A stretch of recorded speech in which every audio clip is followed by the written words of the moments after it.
तर मोठ्या रकमेच्या व्याजाचं आमिष दाखवून नागरिकांना लाखो रुपयांचा गंडा घालणाऱ्या चौघांविरोधात पोलिसांनी मोठी कारवाई केली आहे। रायगडच्या खालापूर पोलिसांनी चौघांच्या मुसक्या आवळल्यात। या प्रकरणामध्ये एका महिलेचाही समावेश आहे। Saavi consultancy enterprises Swamish consultancy private limited या नावानं नोंदणी प्रमाणपत्र मिळवून कर्जतमधील चौक आणि खालापूरमध्ये कार्यालय उघडलं होतं। गुंतवलेल्या रकमेवर मोठ्या दरानं व्याज आणि चांगला परतावा देण्याचं आमिष कंपनीच्या एजंटमार्फत देण्यात यायचं। अनेकांकडून लाखो रुपये उकळण्यात आले। चौकशी केल्यावर मूळ रक्कम परत करण्यास टाळाटाळ केल्यामुळे नागरिकांनी पोलिसांमध्ये तक्रार केली होती। यानंतर हे सगळं प्रकरण बाहेर आलंय।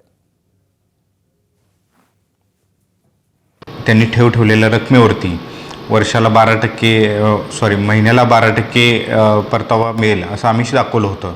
त्यानुसार या परिसरातील बऱ्याच गोरगरीब आणि गुंतवणूकदार यांनी इन्व्हेस्ट केली होती, परंतु काही कालावधीनंतर त्यांनी या संस्थेनं पैसे परत देण्याचं बंद केलं आणि त्यावरून या ठिकाणी लोकांची फसवणूक झाल्याचे लक्षात आल्यानंतर याप्रमाणे गुन्हा नोंद केलेला आहे आणि या गुन्ह्यामध्ये सध्या 4 आरोपी यांना अटक केलेला आहे। एबीपी माझा, उघडा डोळे बघा नीट।